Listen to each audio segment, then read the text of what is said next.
Hi, this is Graphically Alex coming at you with all things fat related. If that's something that interests you, please subscribe. I'd love to have you. So today we are going to read this article that this fat activist made. The headline was honestly enough to get me to read it. So we're going to go ahead and do this. It's called, "This is what life is really like when you weigh over 400 pounds. Quote, my body size is not going to change in any significant way. However, my life and the lives of other fat people could change. If only the world would accept that bodies come in a variety of sizes, our lives could be so much better." So, this is just for anybody who ever tries to act like I'm being extra when I say that fat acceptance has to do with weighing over 400 pounds or weighing 400 pounds, which I use that amount quite often. And this article is like very on the nose for me. I was like, okay, period. Just like I've been saying, 400 pounds. So this person is trying to tell us that there is no way that she could ever lose weight from being 400 pounds.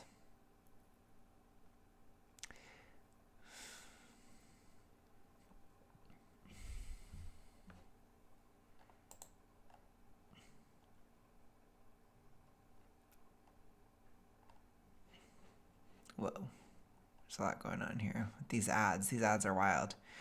Okay. Whatever. So, you guys are going to have to just deal with the ads. I don't know what to do about it. Or you can just look away and I'll just read. So this is the person. Let me see if I can get rid of that. No, I can't. Okay. So this is the person right here. I'm an infinifat person. Infinifat meaning very big. So I guess beyond super fat. So I technically was never there, but I was super fat. So, yeah. I think an infinifat is over a 4X, if I remember correctly. I am an infinifat person. I prefer this term than the medically meaningless and offensive morbidly obese most would use to describe my body. Oh, honey, I would say super morbidly obese. Super morbidly obese. SMO is what I would use. At almost 44, I have spent nearly 3 decades weighing over 300 pounds. My lowest adult weight was 325 pounds in June of 2000. It took extreme food restriction plus a lot of walking, I lived in New York City, to get me to that number from a starting point of 380 pounds roughly 18 months earlier. There was also a lot of weight cycling, aka yo-yo dieting, during that time. Extreme food restriction. Please define immediately. My behaviors were far from healthy, despite my weight loss being lauded by the people who even noticed it as evidence that I was working to be healthier. Ha, not so much. I was working to be thin. And if you don't think there's a difference, you're deeply mistaken. Thinness at any cost will not make a person healthy, but that's exactly what society wants from fat people. Oh my gosh.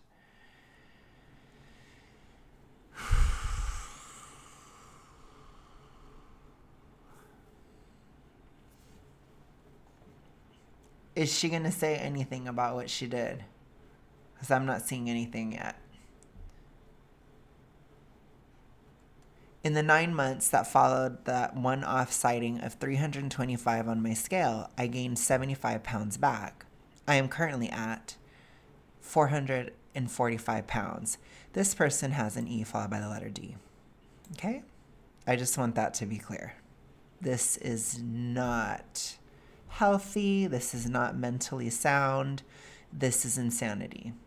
This person should not be leading a discussion about these issues. I'm just going to be real. This person is having a sort of crisis mentally, a mental breakdown, if you will. Okay? Because this takes a lot to sustain. A lot. This person is very, very deep in the disorder. Extremely deep. You have to be, especially with this logical reasoning, quote unquote, logical reasoning behind it. No. That was just one example of my many years of dieting, quote unquote, successes. There's the signs. So many signs. That's a sign.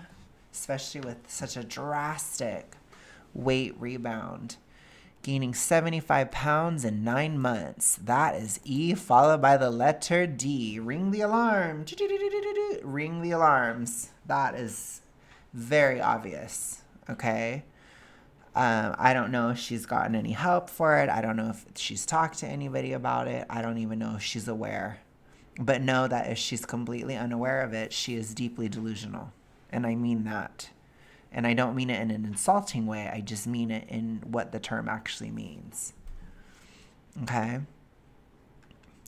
She is weighing 445 pounds and she cannot admit that she's overeating. There's delusion. That was just one of my examples of my many years of dieting successes. I will never be thin. And I am so done with being asked insulting, ridiculous, invasive questions about life in a fat body as though I'm an object of lurid fascination. Oh, gosh. In an attempt to shame me into a smaller body, I've been told that I'll drop dead from a heart attack any moment now. I've been hearing that one since I was 15. Bodies that look like mine are apparently a bigger threat than even terrorism. Do they think we'll all explode? I say this with a certain amount of laughter mixed with derision, but it's also incredibly alarming to know that a Surgeon General of the United States would make such a statement. Okay. So, she's 44. And it seems like she's very proud to have made it to 44. For people in the audience that are not understanding the issue, 44 is pretty young to be considering death. That is middle age. So I don't know how long she's going to make it at 445 pounds. But I would say maybe 10 more years. That's a more realistic time, but is it really okay to die of a heart attack at 54 or so? Is that a young death? Maybe not to her. Maybe she's perfectly fine with that. These toxic ritualistic behaviors, they have a cost. So it may happen sooner. But what I will say is, without a doubt in my mind, she is probably miserable. Absolutely miserable. I don't even care if she lies. I wouldn't believe her. She is probably absolutely in pain all the time. I will just say that. I was never even that big. And even at my biggest, it was horrible. Truly. So, yeah. Anyways, you can see how much she's focused on aesthetic. You see, there isn't much. Anything health related, it's a joke. It's a big joke. It's hilarious. It's not real. It's delusional. Bodies, I already read that. I've been told directly to just unalive myself in order to spare the taxpayers the cost of caring for me and to spare my loved ones, assuming anyone could love me. Har har. That insult happened in the comments on a YouTube video I was in. And if you're thinking, don't read the comments, I urge you to read what the anonymous writer, your fat friend, has to say about that, especially if you're thin. Hold on a second. Oh my God. I think we found tomorrow's video. Wow. Why is Aubrey always involved? I'm telling you. Okay. And sure, much of the time, this shaming is couched in quote unquote concern for our health. Yet it frequently comes from people who have proven repeatedly that they do not give a damn about the health of someone who looks like me. Honey, you don't give a damn about your own health. Like, honestly, you are at the very least, straight up delusional. Straight up delusional. Completely delusional. I mean that. To the core. It's very bad.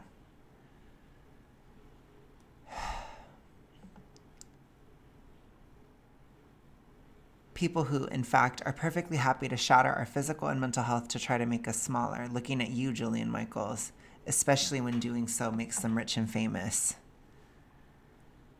Oh my gosh. Woo! Man, this is bad. This is deep. I mean, my gosh. I low-key, I wish I could ask her questions. I think she would really regret it, though, if I sat across from her and I asked her some questions. If I asked her, and do you think that being the size that you're at and all the behaviors it takes to maintain such a hefty size, do you think that that is possibly shattering your physical health and your mental health? That doesn't have anything to do with it. Doesn't affect you at all. It's so important for voices like mine to have an outlet. The shame is constant. It comes from everywhere. Family, friends, the nightly news. Is it shame or is it reality coming through?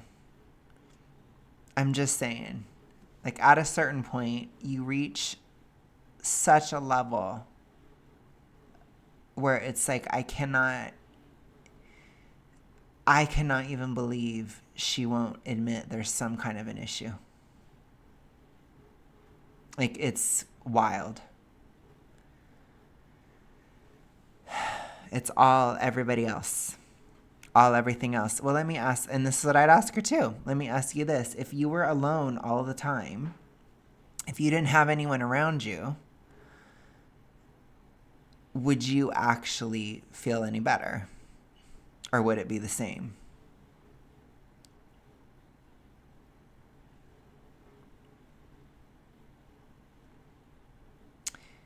Doctors, trolls on the internet, people with powerful platforms like Oprah, yes, even if she's claiming healthy to be the new skinny, as she shills for Weight Watchers. This shame is without equivocation, harming me and those who, like me, live in very fat bodies. These are our homes. Does anyone really think it's healthy to be told over and over and over again that you're essentially on the verge of death every moment of every day? Honey, people don't have to tell you.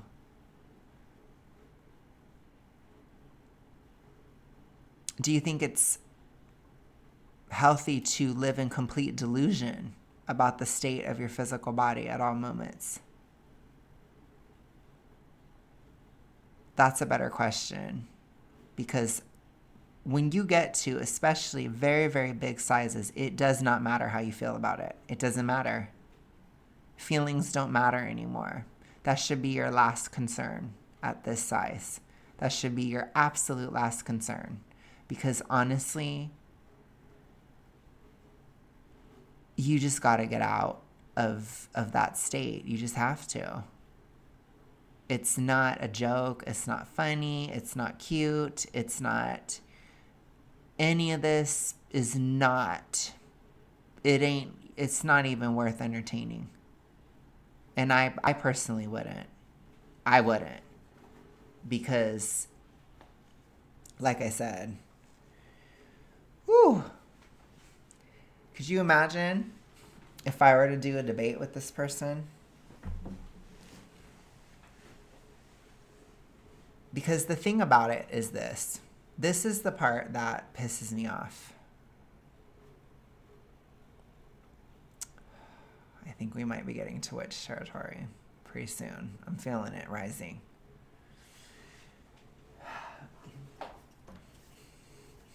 It's time. Oh, I didn't pause at that time. That's okay. That was a seamless transition. You guys, hopefully you didn't see the magic, okay? The issue I have with people like this is it's not the fact, okay, there's a two-tier problem. It isn't the fact that this person is locked in a delusion that I'm angry at. The part that pisses me off is that she's trying to spread her delusion to others. That's the part where it brings out the witch in me. Why are you trying to drag everyone down with you, for one? What is that about? The second thing that pisses me off about this is what is this institutional support of her? Why is BuzzFeed platforming this? Why is somebody interviewing her and acting like this is legitimate? This person who's doing this article and promoting this person's ideas, they're not delusional. So why is that happening? Who the hell approved this? If somebody is so clearly nuts, why the fuck are you putting the article up like she's saying? Like this is something that should be listened to or followed. What the hell is that? Why? Why? Why? In early 2007, I thought about starting another diet, but I just couldn't do it anymore. Instead, with the help of an ED therapist, I embraced intuitive eating. Whose brilliant idea is that? Who is this? Who? Horrible. Horrible, horrible, horrible, horrible. Look at that institutional failure. Wow. Wow. What a disaster. I embraced intuitive eating, an eating plan that is based on what your body intuitively knows is good for it.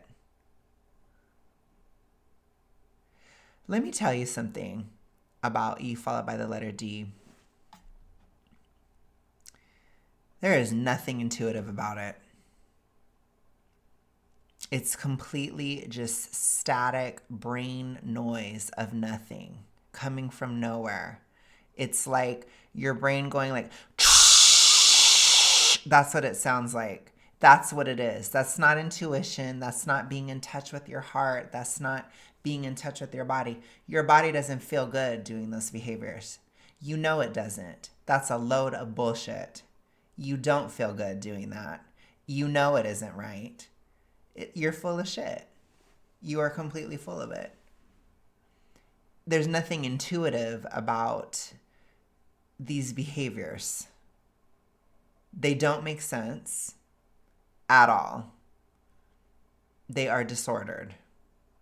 They are coming from a weird loop in your brain. Like I said, that's like a static. It's like static noise. It's not useful. It's not helpful. It doesn't do anything. And that's what this whole article is. This is not somebody in recovery whatsoever. 0%. You are not recovered. You aren't even close. You're actually worse than ever. You're actually on the verge of going to die over this. But if she says the right things, then okay, I guess it's okay to whoever the hell her therapist was. Then I guess it's okay because she said something when we can't, not as if we can't see her body and see that she clearly is not recovered. Imagine if this was on the other side and somebody was very restrictive and their weight was not anywhere close to being normal. Will we be like, oh, you're intuitive eating. Okay, I'm happy for you. I'm so happy that you're better. Let's do a whole article about it. Let's promote you for talking about it. That's what you're doing with this article. And it's so bizarre to me how they see it any different. They shouldn't. It's the same thing. It's awful. This is disgusting. I am ashamed to say that if that therapist had looked like me, I doubt I would have trusted her. But she was thin, and she was telling me it was okay that I wasn't. We've seen those types on TikTok, haven't we? And again, those types of people, in my opinion, they will say anything for a buck. That is horrible. That it was okay to love myself just the way that I was. I wish it hadn't taken validation from a person who had never been fat to get me to realize this. Oh my gosh, this is so weird.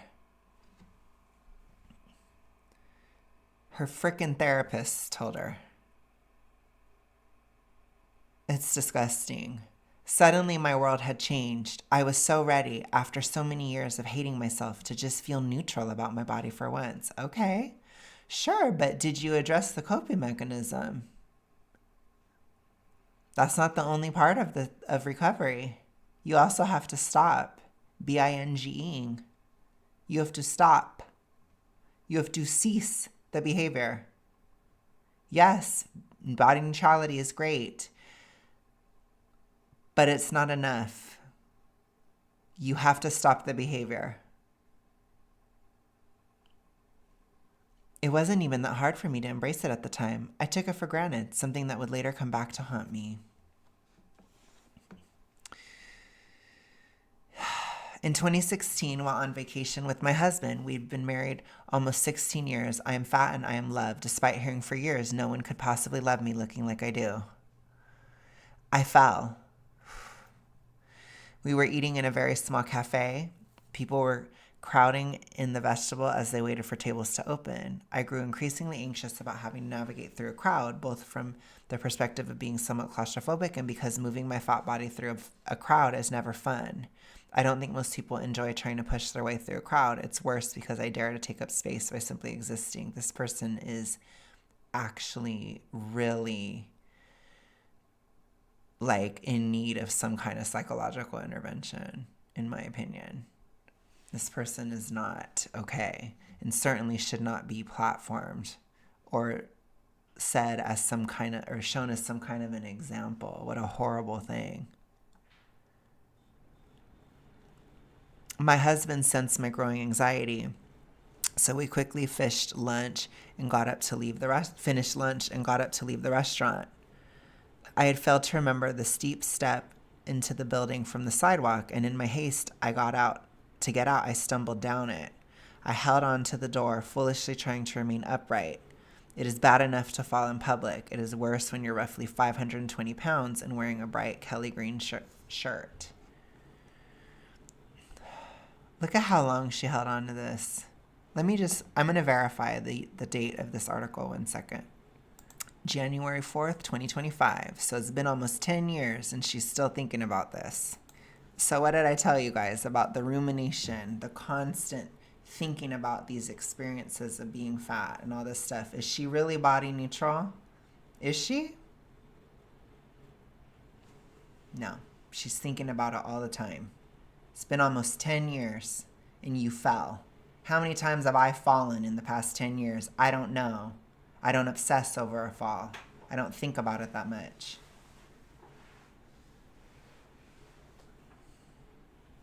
"10 years.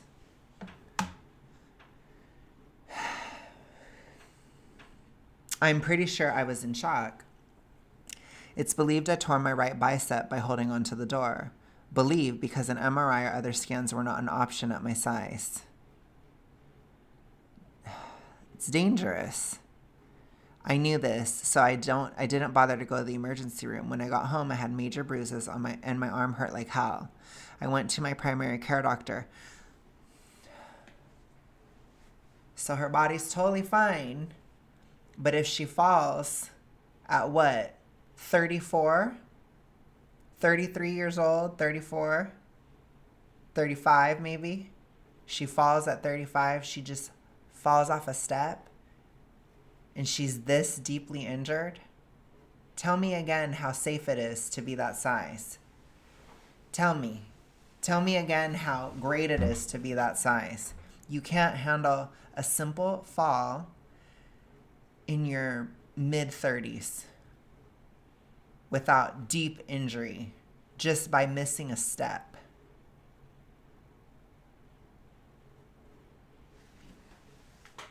The delusion is just so bad.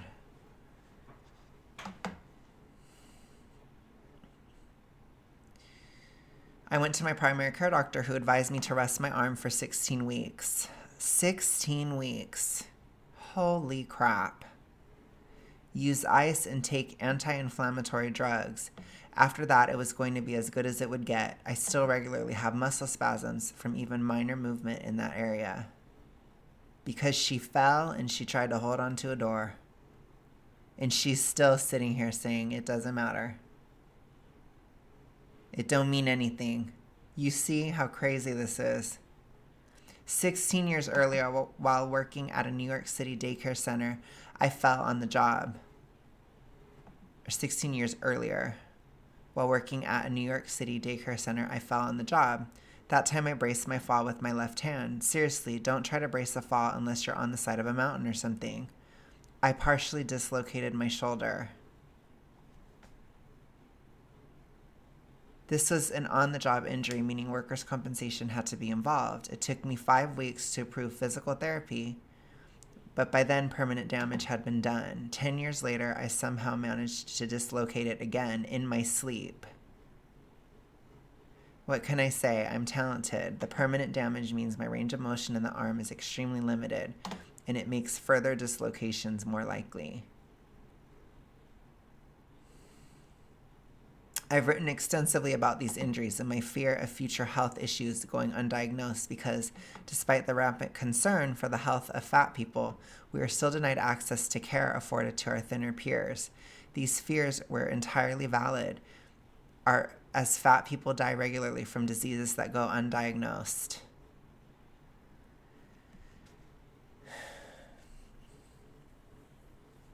It's really hard to take your concerns seriously when you cannot even fathom that being that weight has anything to do with your health.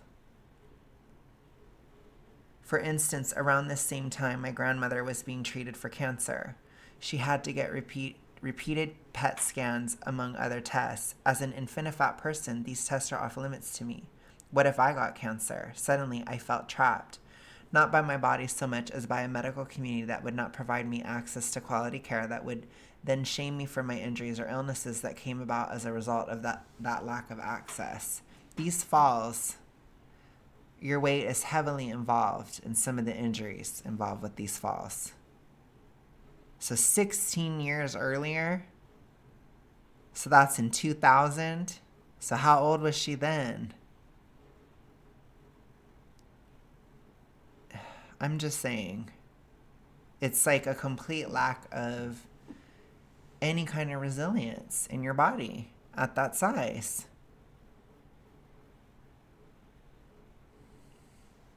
But she's going to sit here and be like, oh, it's perfectly safe to be as big as I am. It's not. You are gaslighting yourself constantly. Oh my gosh.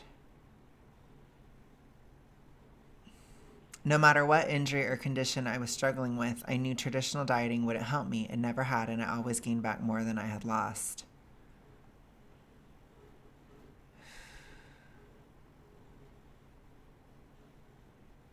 In March of 2018, I had a vertical sleeve gastrectomy. During that surgery, roughly 80% of a fat person's stomach is amputated in an effort to make them smaller. And while yes, I was able to gain some mobility I'd lost over the years most of the time, I still wish I hadn't done it. The reality is, I am far less healthy now than I was before my surgery. My mental health has suffered. It turns out, though we were never warned of this during any of the pre-op counseling, there's a significant increase in mental health issues among patients who undergo bariatric surgery, including self-harm and self-unaliving. Post-op, you can forget about intuitive eating. How can you eat intuitively when you're literally never hungry? Or when after months of starving it, your body decides to fight back and you're ravenous. See how she's still doing the behaviors? She's going to do the behaviors till she dies. And she's trying to hide the fact that she's doing it, but she's telling on herself. While my surgeon made a weight goal number for me to hit the following the surgery, it was unrealistic. I knew better than to believe those predictions. But what about his patients who don't? What does that mean? When you see my body, you'll have questions. How did she get so fat? What does she eat? How does she wipe? Can she have sex? Who'd want to have sex with her anyway? You'll make assumptions about me. See how obsessed she is? She would have such a hard time if none of these things were relevant to her anymore. This is her whole life. She's obsessed. She must eat all day long, nonstop. Best she loves McDonald's. She doesn't care about herself. She must be so sad. She's clearly miserable. This is, yeah, I think people would think this. I think this. I wasn't thinking about any of this other stuff. If you see me daring to live my life on Instagram, where I share travel adventures and my love of makeup pretty regularly, you might think, another fatty glorifying obesity. Trust me, whatever you're thinking, I can almost guarantee I've thought it, or worse, about myself. Well, aside from the truly absurd things, like the glorifying obesity BS. Have you considered that you still are deeply in your E followed by the letter D? Have you considered that you haven't recovered whatsoever, that you are completely in it to the point where you're going to die of it? Have you considered that? Fortunately, I'm strong enough to not listen to this type of trolling. I was bullied as a kid too, but the way my brain is hardwired, it never really bothered me much. This is something I view as a privilege. It's not a skill, it's just the way I think. Not everyone has this privilege. Sometimes I've intentionally engaged trolls just to distract them from another, possibly more vulnerable target. But just because I can handle it doesn't mean it's fun. Spoiler alert, it's not. This isn't even making sense. This person is deeply mentally disturbed. Deeply. I am deeply, profoundly tired. I've spent almost 3 decades hearing how I'm a ticking time bomb, told all the time I'll be dead by 30, which later changed to 50 once I passed 30. I was hospitalized for 7 weeks at 15 for non-purging bull. See, she just transferred disorders. I've been unaliving. I've been 100% able to accept my body, and I've been unable to accept it at all. Right now, I'm somewhere in between, but it's irrelevant because it's the only body I'll ever have. I just want to be happy. You have to stop the disorder. You can't keep shifting it around. You can't keep going from one thing to the other to the other. You can't do that. You're never going to be happy. You will never be happy with this disorder. If I can tell any of you guys that, I will tell you that. You will never be happy with this problem, ever. No matter what kind it is, you will never be happy.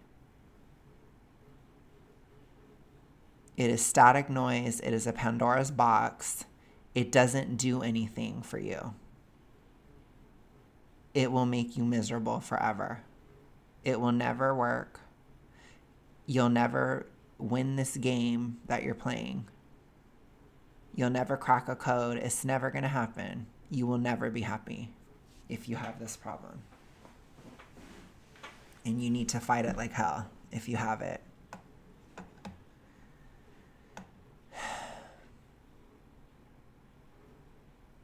But no matter how wonderful my life is, I can't be, yes, because you have this problem. Not completely. Not when the world refuses to bend. When it views me and those who look like me as a problem that needs to be not just fixed, but outright eradicated. What? When ED behaviors are lauded as self-control or discipline. Oh, honey, you never stopped. Don't play those games. You can't play it with me. You never stopped. What do you call yours? Self-love and acceptance? It's a bunch of BS. Oh, no, sweetie. And caloric content info is in 20-point fonts on the front of boxes. I have to turn nutrition labels away in the cabinet to prevent a lapse into moralizing my own food choices or lapsing into an ED I've worked so hard to conquer. You haven't at all. You're 0% there. 0. You are so in it, you don't even know you're in it. You're on a whole other level. This is like one of the worst false recoveries I've ever seen in my life. My body size is not going to change in any significant way. However, my life and the lives of other fat people could change. If only the world would accept that bodies come in a variety of sizes, our lives could be so much better. I don't want to hear the excuses for your disorder. Infinifats like me make up a pretty small percentage of the population, but we're here. We're not going anywhere. We fall in love. We get our hearts broken. We have great sex. We have bad sex. We laugh. We cry. In other words, we're just like people in much smaller bodies, and we deserve the same privileges afforded to others. Access to attractive clothing, comfortable seating, and good medical care. We deserve basic human dignity and respect, and we do not owe you explanations for our bodies. You owe yourself recovery. You need to recover. All I hear is, I hear that static, the disordered static. That's all you're saying here. This is meaningless. Absolutely meaningless. It's just excuses. Because you could not, this person could not even imagine a life without it. And it's very sad.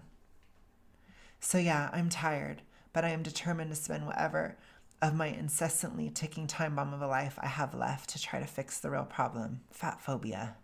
Honey, fight your disorder. Oh my gosh. You guys, I am going to leave it there. Wow. That was pretty dark. Thank you guys so much for watching. I will talk to you guys tomorrow. I think we already know what we're going to do for tomorrow. Ooh, look, I'm tripping out the video. I think we already know what we're going to do. I'll talk to you guys later. Have a good day, right? Have a good rest of your day, night, etc. See you tomorrow.